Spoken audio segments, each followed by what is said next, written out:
Ladies and gentlemen, welcome to the first episode of Tait Talks. This is not the first actual episode of Tait Talks. It's just going to be written like that. Unfortunately, episode 1 of Tait Talks had to be pulled down for technical difficulties, which is annoying. It's a fair kick in the dick, but shit happens.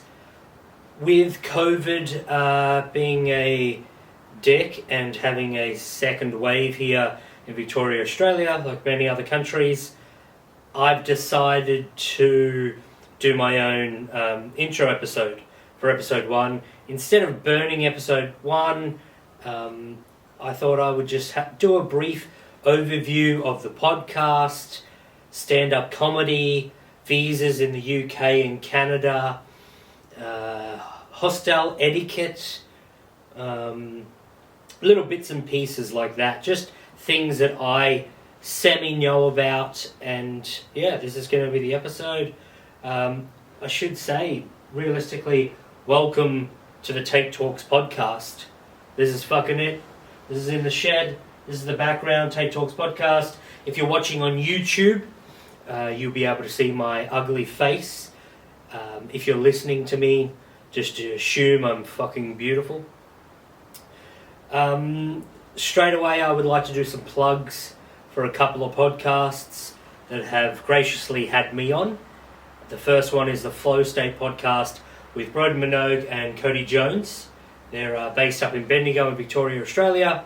They're a comedic duo doing the same sort of podcast that I'm aiming to do, but they're doing it a lot better, which is fantastic.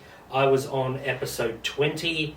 They are the main reason that I got into podcasting, very much so Cody Jones. So a big thank you to him, and also a big thank you to Broden. He actually sold me all my gear, all my audio gear, and even set up the audio gear on my computer so I could bring these podcasts to you guys.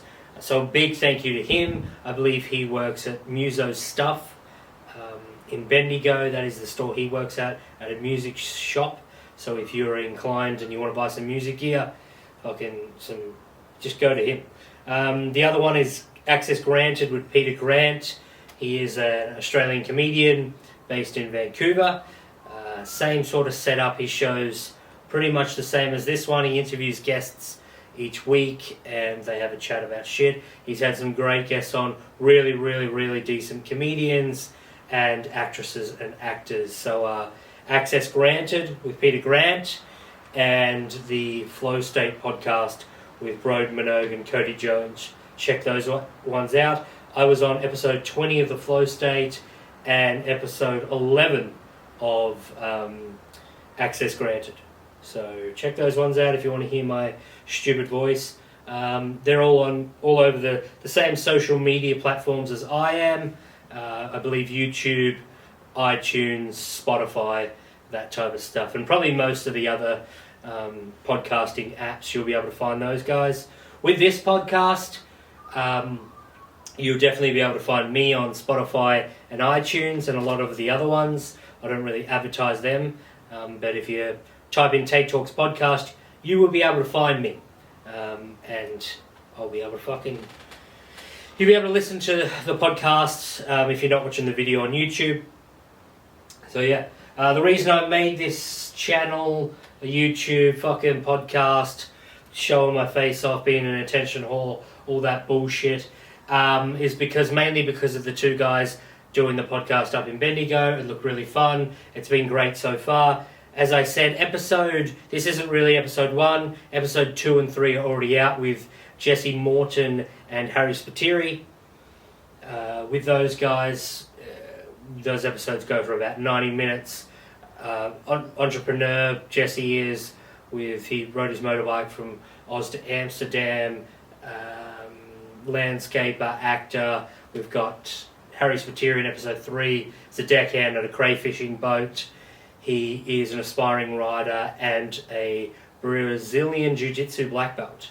So triple threat there. Everyone I've had on the podcast has been very, very interesting. Some of the ones I've had on so far, I think I've recorded about 11 episodes so far. So we've got coming up entrepreneurs, band members, psychologists, prison guard, writers, comedians, free diving instructors, and a guy that went to jail for a couple of years. So they're coming up in the future episodes. They're already recorded, just waiting to bring those ones out for you guys as the weeks go by. The idea is to get an episode out every Monday and just chat to a guest each week. This hopefully will be the only episode where it's just me fucking chatting at you guys. I do apologise, but COVID has broken my dick, along with a lot of other people, so I can't re-record episode 1 for you guys, so it's just going to be moi. So the main thing about this podcast is I'm going to chat to guests each week. We're going to figure out a little blueprint, if possible, for people to follow, get a little bit of tips and hints and things like that if you've ever been interested in those areas.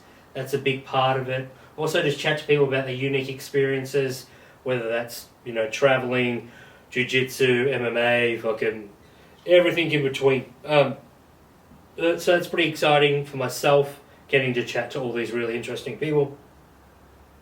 As I said, episodes 2 and 3 are already out. You guys will know where to find those because I've already fucking said. The idea behind the Tait Talks podcast is because it was kind of like TED Talks, but really shit. Hopefully you guys will learn some stuff. Originally it was going to be called Tait Jobs. That's why the picture for the show is the iconic picture of Steve Jobs with his little fist on his chin. But I called it Tait Jobs because... No, I didn't. I called it fucking Tait Talks Podcast because I wanted to fucking chat to people about their unique experiences and jobs, not just be in that one fucking pigeonhole. A little bit about me. I'm an open mic comedian. For the people who don't know what the difference between that is, for me, an open mic comic is an amateur comic. You're not really getting paid. You're just doing open mics, an occasional paid show here and there, but definitely not a professional comic.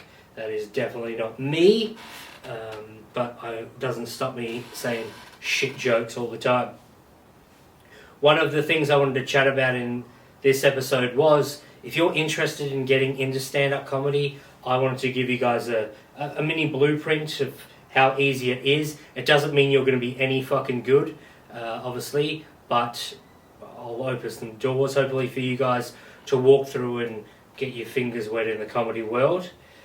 With comedy, pretty much these days, all you have to do is go on Facebook, go to the comedy forum wherever you are. If you're in the middle of bumfuck nowhere, you're probably not going to be doing stand-up comedy. But if you're in a city, there will be some sort of amateur comedy going on. It is pretty much underground at some levels. It's a lot of lonely fucking people seeking validation in a room chatting to each other. Pretty much some open mics. They are pretty fucking grim, but that is stand-up comedy. It's like anything, you got to start at the very bottom. But also some of the comedy nights are amazing, and if you do it long enough, you'll get to meet and gig with some actual killers in the comedy world, which is pretty amazing. As I said, go on Facebook, type in fucking comedy in your city.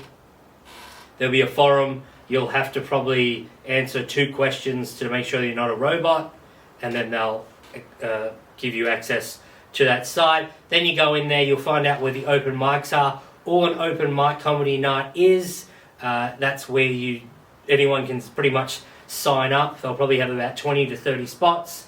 You'll sign up and then you'll get like 3 to 5 minutes usually with the open mics. They're pretty fun.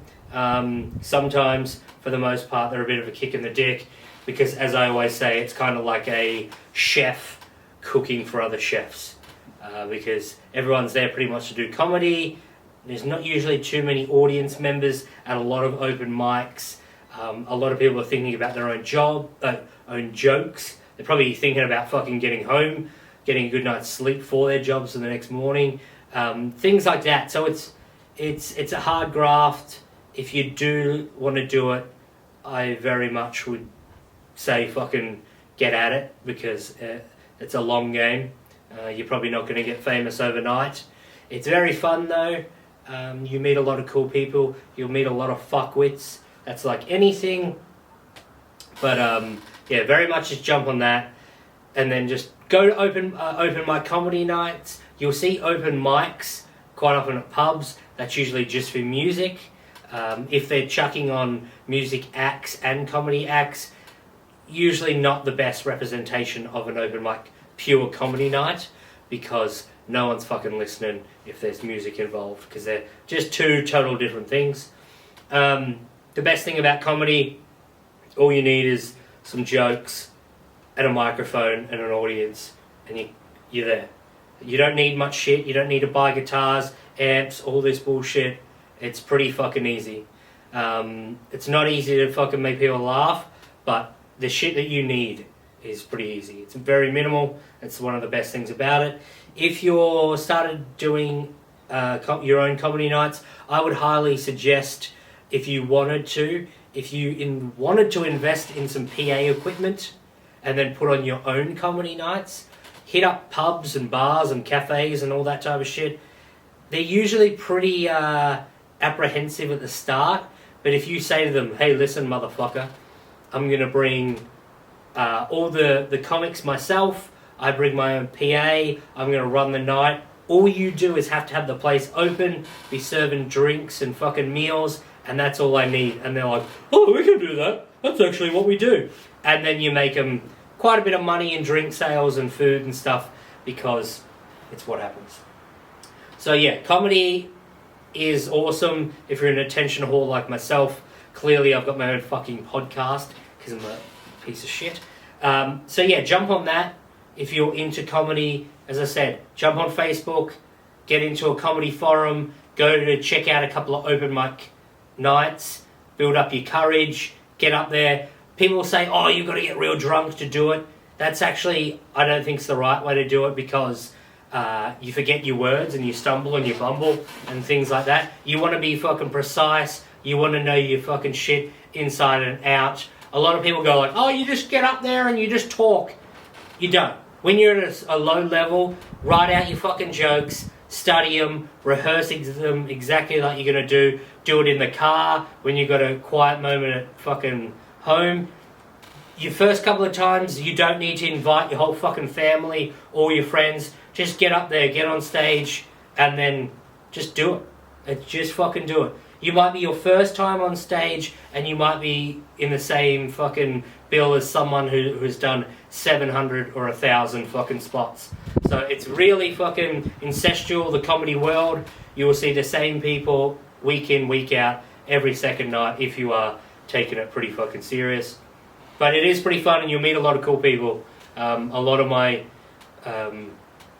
friends that I've met later in life have all been pretty much through comedy, like-minded people, and it's very fun. So would highly, highly recommend that if you want to get into comedy. A lot of my mates have confided in me and said they want to get into doing stand-up comedy. They've got like a Tait 5 that they've written, but they just haven't jumped up on stage yet. I'm saying, get up there, do your shit. It's a very weird one. It's very daunting. You never know what to expect, but just get up there and fucking do it. It's easily said than done, but I mean, you can't just fucking wait forever. So that's pretty much my rant on fucking getting into comedy. Now I'm going to get into the travel portion of the show. I myself have been to 5 out of the 7 continents. I think there's 7 these days. They've probably added more because that's what the scientists like to do. I could be totally fucking wrong. I am retarded. But I've been to 5 of the 7. I have lived overseas, been overseas for a collective of about just under 4 years. I did 18 months in both the UK and Canada, along with various other trips through Europe and Southeast Asia and Central America, South America, and all shit like that. So I have done a bit of time overseas, People probably listening to this show have done far more than me. It's not a fucking competition. But I have probably done more than your average person. I did some quick estimates last week and worked out that I have spent roughly $120,000 on travelling, which is a fair bit of coin. It's probably a nice house deposit, and it's probably why I'm still living at home with my mum and doing a podcast in the fucking shed. So yeah, travelling is awesome. You will meet so many fucking cool people. You'll meet a lot of fucking dopes, because there's a lot of dopes out there as well. But you'll meet them walking down the street. Traveling is amazing. I would highly recommend that everyone travels, works overseas, does that. It's awesome. I've got a bit of a different thing between traveling and holidaying. I feel like holidays are like, 4, 6, 8 weeks abroad type thing. I don't think that's traveling. I think traveling is actually, 6 months minimum type thing. So if you're planning on traveling, I know with COVID times, it's pretty hard at the moment. Save as much fucking money as you can. If you think you want to go away with $5,000, double it. That's all I can say. If you're going to Europe and the UK, you're with the conversion rate is fucking terrible for the euro and the British pound.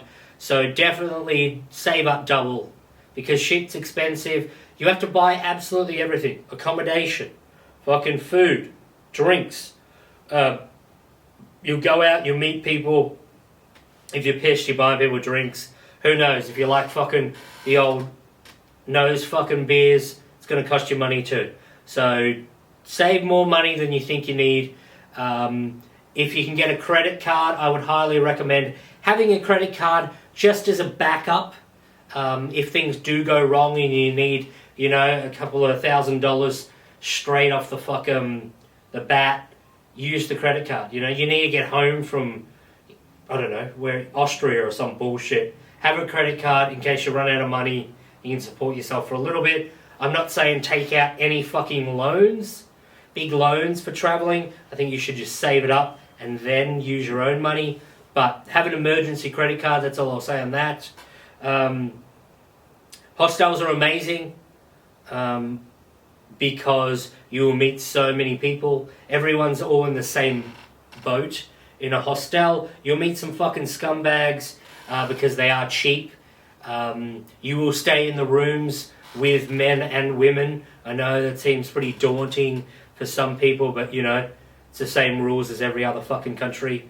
Don't touch each other if they don't say don't touch me or do touch me, I guess. So it's pretty fucking simple. It's pretty awesome too. I've met so many fucking amazing people traveling. Hostels are cheap. They're usually in really good locations. Go on Hostel World to find your hostels. Read the reviews, because people do like to review hostels, and you will figure out which ones are scumbags and which ones are awesome. I don't go to many hostels that are below probably an 8.5 these days, just simply because people do a really, really, really good job at reviewing hostels. And I believe Hostel World rewards you if you do decent reviews. And they know that they're going to get reviewed as well, so they pick up their game. So hostels are awesome. I've only got shit stolen once in my life in a hostel. That was in Bolivia. Someone went through my bag that I didn't have locked up because it was my first time traveling. Someone went through it and stole some shit. Had travel insurance, ended up getting it all back. So travel insurance is pretty handy for that type of stolen stuff. Also medical in some countries you'll probably want, because if you get hurt, we all know hospital bills are expensive as fuck. There's all different policies. Read through them, the different shit that you want. Some shit just won't apply to you. Some shit will. With some visas overseas, you will have to have repatriation, I think they call it. If you die overseas, pretty morbid, but if you die, they want to make sure that they don't have to pay to send your body home. That is actually a requirement, I believe, for the Canadian visa, which I'll go into a little bit later. There is some etiquette for hostels. because you are with other people that aren't your friends, family members, they're just random fucking Joes. And these things are, and I wrote them down, don't be loud in the dorm room. Usually the dorm room's a minimum 4. They can be mixed. But if you're a chick, or if you identify as a chick, you can get your own dorms these days to make you feel a bit safer, which is fair enough. You don't want to be sitting next to someone who fucking looks like me. So the dorm rooms, there's usually minimum 4 people in them. I'm a person that likes a bigger dorm because you meet more people and you make more friends, and makes your trip a hell of a lot better if you meet more people. Unless you're a loner, some sort of serial killer, well then be in a small dorm. It's up to you. But definitely the bigger rooms are cheaper as well. 12 to 20 people. Some rooms are like 40 people. It sounds like a fucking nightmare. 40 people sucks. The max I probably go is about 20, but most places these days are between 6 to 10 to 12 or something like that. The big ones in Europe are like 40 people. They're pretty fucked. You don't get a great sleep in hostels. People are snoring, people are rooting, people are jerking off, whatever else they want to do. People are scum, is what I'm saying. But some of the little things that you shouldn't do in hostels, or should do, don't be loud and talk to your fucking mates when people are fucking sleeping at night. If you're blind drunk and you're stumbling back in, try your best to be fucking quiet. I know it's hard when you've had fucking 17 pints, but if you don't want people to imagine strangling you, just don't make fucking too much noise. Don't turn the fucking lights on when you're back in the room. It calls for it sometimes when there's like maybe 1 or 2, or you're in there with your mates and it's just them. Yeah, turn the lights on. Fucking get your ball sack out. Do whatever the fuck you want, alright? But when it's random strangers, don't turn the lights on at night and wake other people up. Every phone these days has a fucking flashlight on it. Use that. Just use that. It's annoying when you get to sleep in a hostel and then some cunt comes in and starts turning the lights on, being a fuckwit. And it happens again and again and again. And people just have the worst fucking decency you've ever... You'll find out people are scumbags. I know I'm not painting a great picture, but that is a select few. If you're putting on an alarm, do not fucking... do not click sleep on it. Don't fucking pause it. Like, if your alarm goes off, turn it off and get up and do your shit, right? Do not fucking sleep it 17 fucking times. There's other people in that room. Don't be a cunt. That's all. That should be written on the wall in every hostel, but people do it. And also, if you're leaving early in the morning, most hostels and things like that are usually, 30 minutes to an hour away from airports. That is, you're in the city. Most cities and stuff are usually 30 to an hour away from airports. That's just what it is. Pack your bag the night before. Don't be that fucking loser that's packing up his shit at 4 a.m. and waking up the whole hostel, because it sucks. And don't fucking wrap everything in plastic bags. It's so infuriating for people to just rummage through their shit. If you're doing a day trip early in the morning, have your shit packed and ready to go. Don't be a cunt. It's simple shit. It's simple shit. And you might be like, oh, I do that. You're a cunt. You're a cunt. That's all I'm saying. There's a lot of people that have thought about murdering you because they're trying to sleep and you're being fucking loud. Also, there's a few things I'll say to buy. Get a combination lock. They usually give you a locker in hostels. Combination lock is awesome because it usually comes with a key and has a combination. Therefore, you'll fucking... If you lose the fucking key, you can use the combination and the lock's fucking still good. If you do lose your key and it's only just a normal padlock, it's fine. Every hostel has a pair of fucking bolt cutters because every fucking second drunk person loses their keys to their locker. You will be able to usually buy locks at most hostels. They'll charge you a bit of a premium. You'll be able to get towels as well. Some hostels you can even get fucking dingers if you want to get a root. Also, if you are rooting in a hostel, take it to the bathroom, alright? There's no need to fucking, unless you're in a private room or you're all in some fucking gangbang orgy thing, don't be fucking in the room. It's weird. And you know, if you are banging in the room, you know, and someone's watching you, don't get weirded out by it, right? You're the one who started to bang in this hostel, and you don't get weirded out if someone's fucking sheets are moving while they're watching you, if you know what I mean. Try not jerking off. So yeah, that's on you. Definitely get a decent backpack. It will save your shoulders and back. If you're going to do a long trek or something, I hiked up a volcano once. The trek itself was a cunt, but having a decent backpack didn't break my back. Don't skimp on that shit. If your backpack breaks and you're in some bumfuck country or you're in the middle of bumfuck nowhere, it's going to suck if you have to manually carry your bag, right? If you can't put it on your back, being a backpack, it's fucked, alright? So get a decent backpack. They are expensive. They're probably around $300-ish or something like that, depending on what size you get. Pack light. You don't need to bring every item of fucking clothing. I went to Canada last time. I went over with 13 kilos. I went over to the UK with like 15 kilos, and that was to live for fucking 2 years. Guess what? They have shops in other countries. You can buy t-shirts, jocks, shoes, socks, fucking lube, all that toiletries bullshit. You can buy in other countries. You don't have to bring over stuff. But bring over some Vegemite and all that stuff if you're Australian. Little creature comforts that you can get away with. I would recommend buying those, bringing them over, because it's pretty hard to find in some places. This is another thing that I will address because people are dopes. When you're in a hostel, you're in a room full of strangers, most likely. Never ever leave your important shit out. Passport, camera, laptop, iPod, phone, all that shit out charging and leave the room.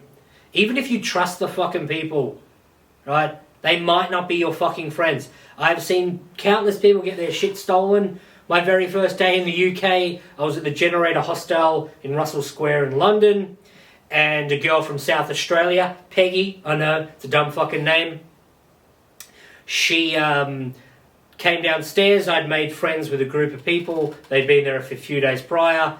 She came down, tears in her eyes. They're like, "What's wrong, Peggy? Tell us what's wrong." And she was like, "Oh, I got my laptop and my iPad and my phone and my camera all fucking stolen," because she had them sitting, charging on her bed in a 12-bed dorm.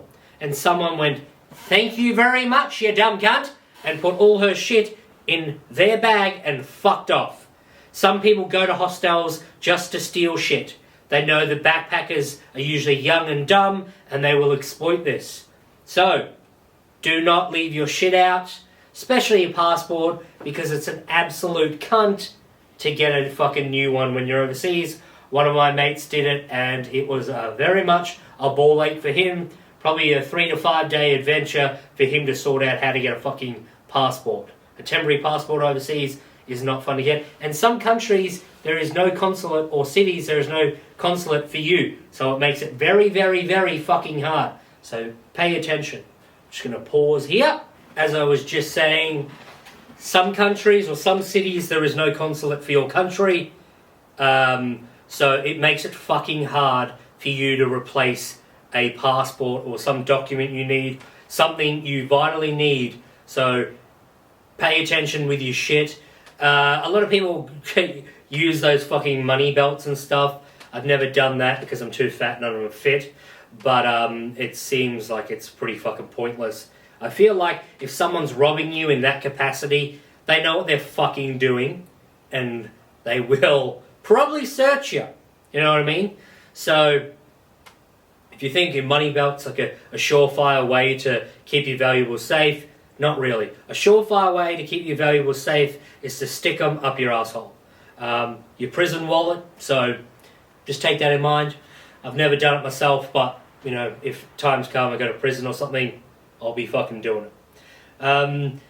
Thing that you may have just noticed, and you may have noticed, actually we might not be up to that, because this is the new camera.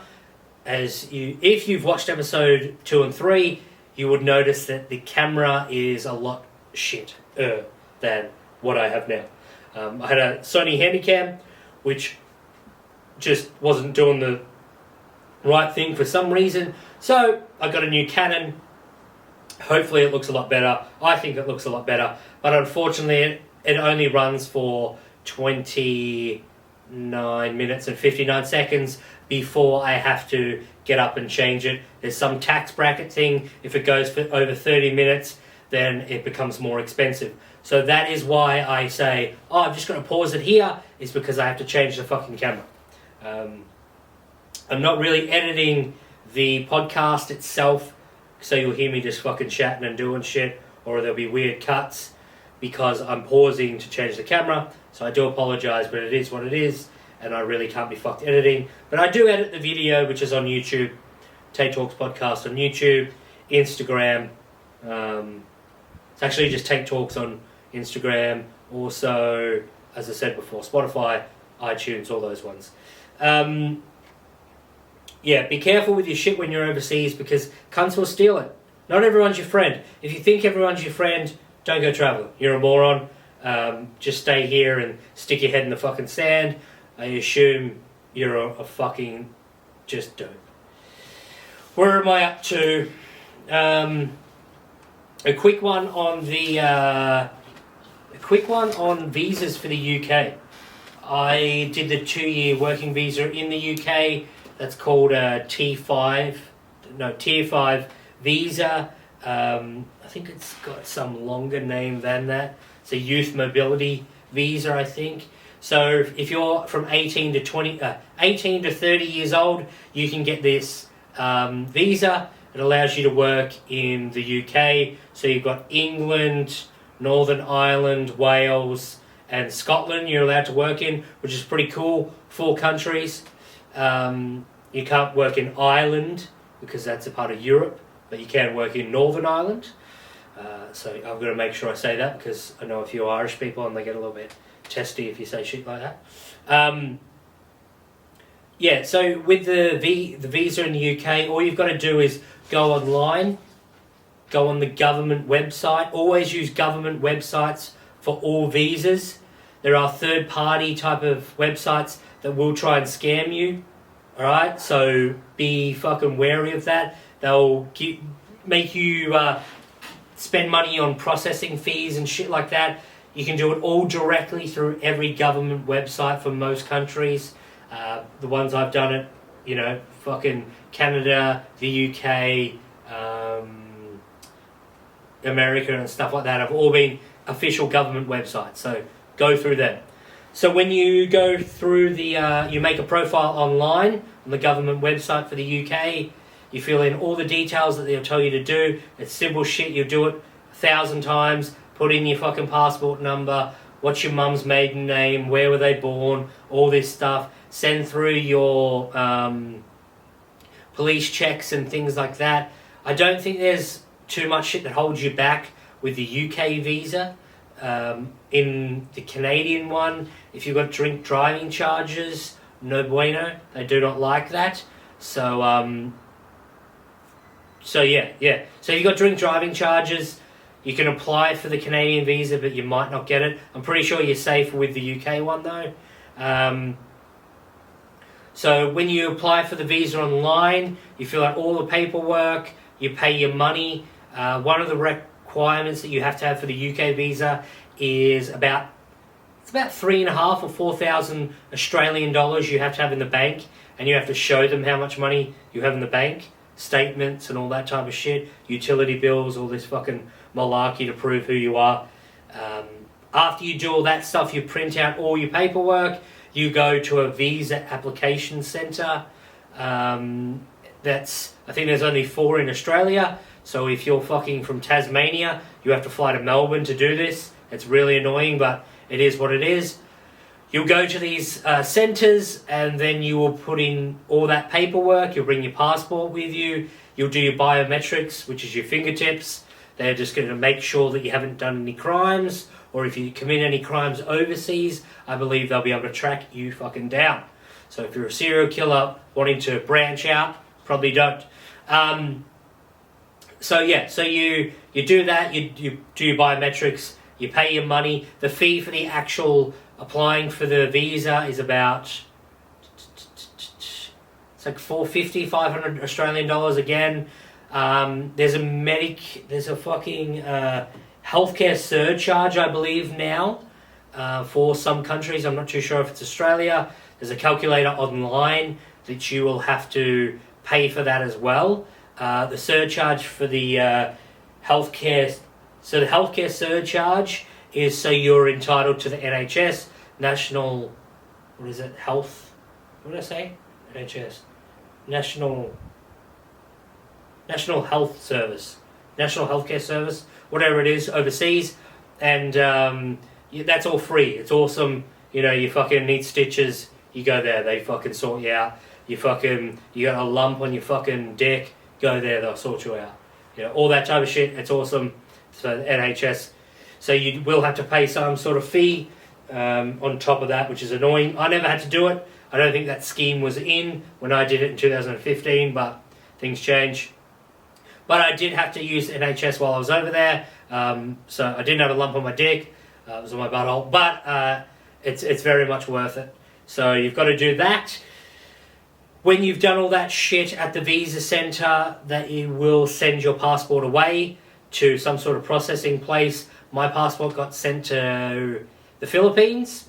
Weird, I know. It's probably just outsourced because it's cheaper. Then they sent it back to me. In my passport was an actual photo ID of my fucking pretty face. And the visa had started then and there. So if you're not planning on going for your visa straight away, like if you're going to get your fucking visa 6 months in advance, it's the earliest you can do it, but you're not going to travel until 6 months later, you've already eaten up 6 months of your visa, which sucks. So you might want to think about getting your visa closer to when you actually want to leave, and then actually fucking paying for it and doing everything, because you will eat up some of your visa if you don't do it. Don't buy a fucking plane ticket until you've got your visa in your hot little hands, because if you get rejected or something weird happens, you've just wasted your fucking flight. You could change it to a tourist visa, but if you plan to work there, just wait. Just fucking wait until you've got it. It's pretty simple to get.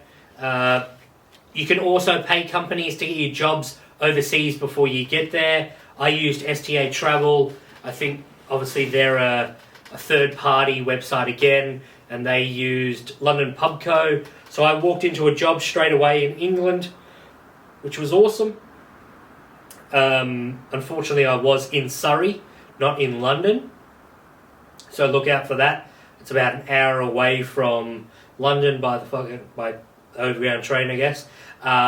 So yeah, you can get sent to places that aren't in London for the working at pubs and stuff like that. If that's what you want to do, check it out on SDA Travel. That's what I did. They are pretty pricey though. It's like it was either like $700 or $900, which is pretty fucking hexy. But I walked into a job straight away. It turned out to be fucking awesome. I met fucking great people. I've caught up with them in different countries now. Been invited to people's weddings overseas and stuff. Gone to them. It was fucking sick. So if you like having all your fucking I's dotted and your T's crossed and things like that, get on that. You can also get jobs overseas for like au pairs, not just working in a pub. Also for Canada, they do stuff for like jobs at Whistler and shit like that as well. So that's SDA Travel, and you can just go through this shit. At the moment, I don't think they're doing much because of COVID, but that's one thing to look at if you're inclined. National Insurance Number, the NIN or whatever it's called, for the UK, which is your tax file number. To get that, all you do is ring the hotline once you're in the UK and you have all your documents saying you're allowed to work, the working visa, which you'll fucking have, all this type of bullshit. You ring up those kooks and then just say all the valid information that they need. Then they send that letter to you, and then you can open a bank account after that. It's a bit annoying. It takes like 5 to 6 weeks. So your company might have to pay you in cash for a while, but it's fucking... You got to get it so you can get a bank account and stuff like that. What else was I going to say? It takes 5 to 6 weeks. So yeah, jump on that as soon as you get there. It's pretty easy to fucking do because you'll have all the relevant information because you've already got your working visa. To get a phone plan and stuff like that in the UK is real easy. You just show them your passport, then you just sign up with whichever provider you want. They do have parental fucking shit over there that you've got to turn off, so make sure you turn that off because you can't do any betting or look at porn or, look at porn. It's the main thing. Can't do any over 18 websites, which is quite annoying, so you got to turn off those motherfuckers. Super cheap. It's like 20 quid a month and you get unlimited everything, which is like 40 Australian dollars. Unlimited everything, which is amazing. That's all you probably need to know about the fucking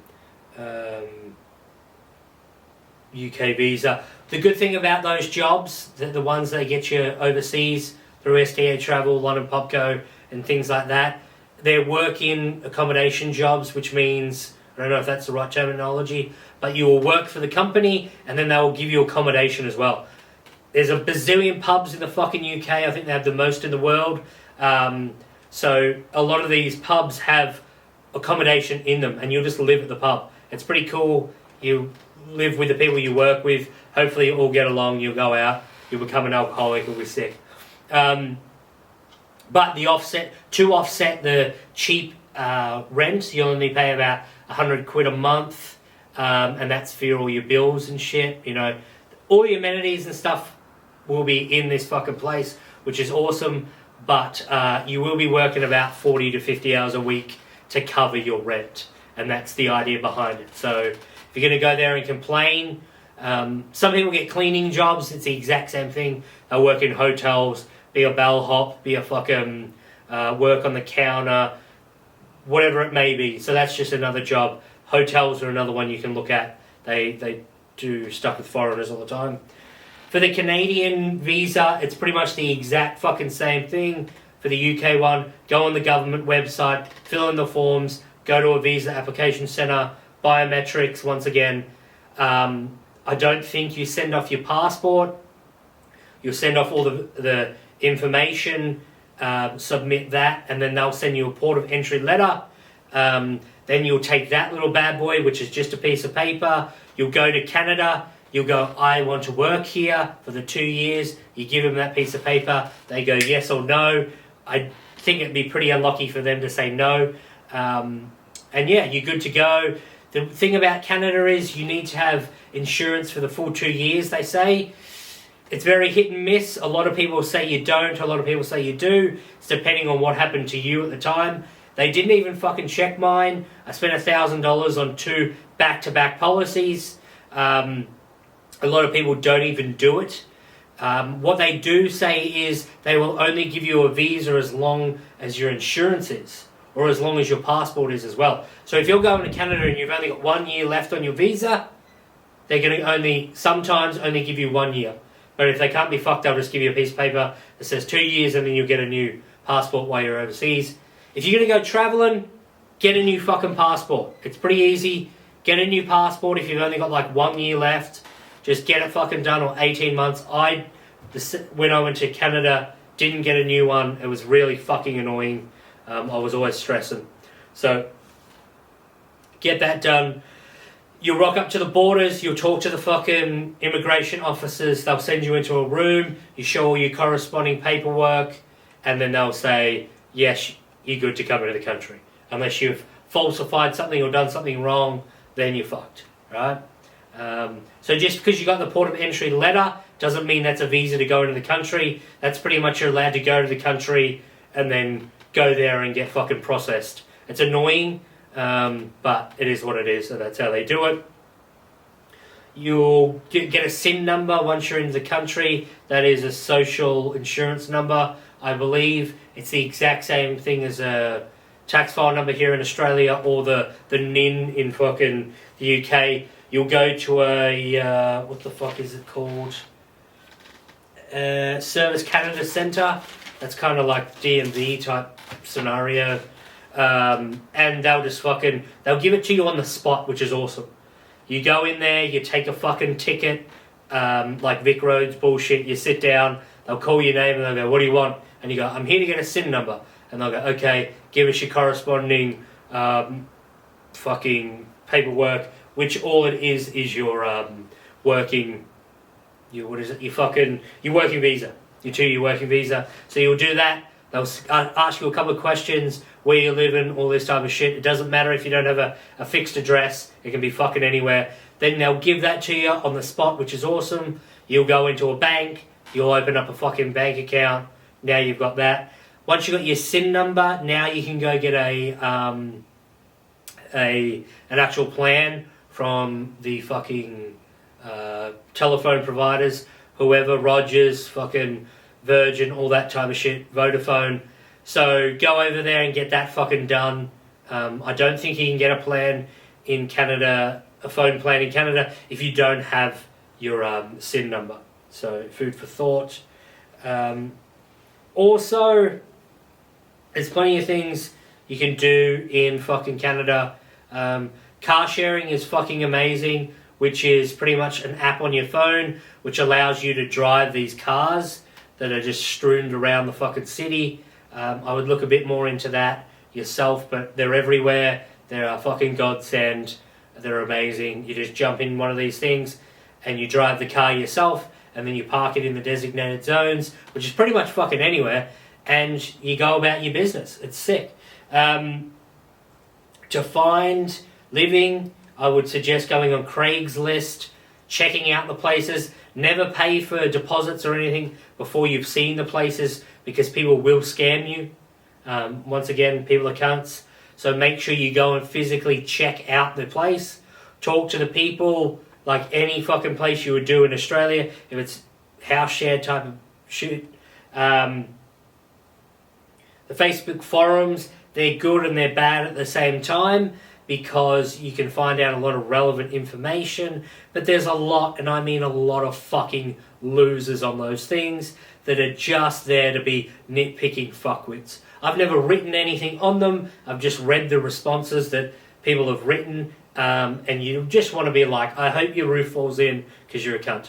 People get off on just being fuckwits to each other, just dismissing people's genuine questions and things like that because they've heard them before. If you're a person who does that on those forums, you're an absolute piece of garbage, and I hope one of those car sharing fucking cars runs you over. One of the best things about Vancouver is, or Canada in general, mainly Vancouver, there's a lot of movies and TV shows being filmed there, so you can get into the extra work, which is pretty cool. You know, the person in the background and stuff like that. If you're a person who wants to get into acting, would highly recommend Vancouver, because they do so much shit there all the time. You go down streets all the fucking time and they have blocked off a street because they're filming something. It's big Hollywood movies, big Hollywood movies. I think both Deadpools and stuff like that were filmed there. There's a lot of other examples. Also, just if you want to get into like animation, like some of my friends and stuff like that, Vancouver is the place to be. There's so much work because all the Hollywood studios pay like 25% less in Canada because it's fucking the conversion rate and things like that. I would highly jump on that. To get around the insurance for the 2-year working visa, you can get back-to-back policies. Once you're in Canada, if you wanted to, you could cancel one of the policies. That's being dodgy, but it's if you wanted to do that. With the insurance, the travel insurance, anything to do with skiing is multiplied by about 4. For 2 years, I think my insurance was about $950, and I think for 1 year, including, I think they call it extreme sports, maybe. So skiing, snowboarding, all that malarkey, that's about $2,000, something like that a year. It's very expensive because the risk is high of getting injured, and that's how they look at it, like any type of fucking insurance. When you're looking for a place to live, like Australia, like anywhere, if you're not driving, look into public transport, because that is fucking huge. You don't realise how much you need public transport when you don't have a car. Look at everything around you, supermarkets, all that type of shit. I would highly recommend spending a bit more money and staying in the city, or whatever you can afford, I guess, but being closer to things going on is the main fucking thing about being overseas. And you don't want to live in bumfuck nowhere. You know, if you're planning on living in somewhere like Vancouver and you've got to travel fucking 45 minutes to get to Vancouver because it's a cunt. It gets so annoying and it rains all the time, so just it's food for thought. What else have I got? Traveling, a lot of people get homesick. I've met plenty of people that have decided after 2 months they've been homesick and they've wanted to go home. To combat this, being heartless is a lot easier, but all you have to do is remember that nothing, and I mean fucking nothing, is changing back home. That's the fucking end of it. Nothing is changing back at home, and if things are changing back home, it's probably a bad thing. You know, someone's died, something like that, your parents getting divorced, whatever it may be. When travelling, no news is good news. That's all it is. So you'll get home from a year away, 2 years away, whatever it may be, and your friends are still the same, your parents are still the same, your neighbourhood's still the fucking same. There might have been a new McDonald's built, but that's about fucking it. So don't think that you're missing out on anything when you're travelling. A big one that I would like to recommend, and this is from the bottom of my heart, the Vancouver Cougars Football Club is amazing. So it's AFL, it's AFL Canada. I went to Canada not knowing pretty much anyone. I had a few mutual friends. I decided to play football. I hadn't played football in 10 years. Straight away, I met 50 great people. Like, genuine fucking amazing people that I wanted to hang around with all the fucking time. Not just at football, like every weekend, go on benders, have so much fucking fun.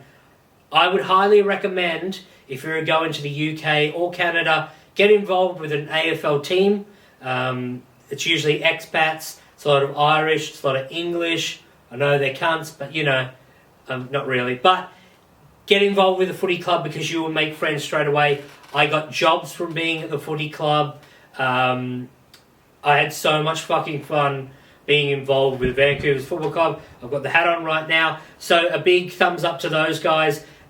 Very, very much recommend that anyone who wants to make friends and they're going to Vancouver, the Vancouver Cougars Football Club, as you can fucking see by my hat, just fucking Facebook page, find out when they're training. It's obviously not this year because of COVID, but go to training, meet the guys. You'll have so much fucking fun. All of a sudden, unless you're a fucking dead set loser, they will let you in with open arms and you will make some great, great friends, which I have. So pretty much, if you want to make, it's a quick fire way to make some fucking great friends. Join a sports club overseas. Vancouver Cougars Football Club. It's one of the better ones that I've ever been involved with. Everyone there is amazing. I mean, most people, but it's sick.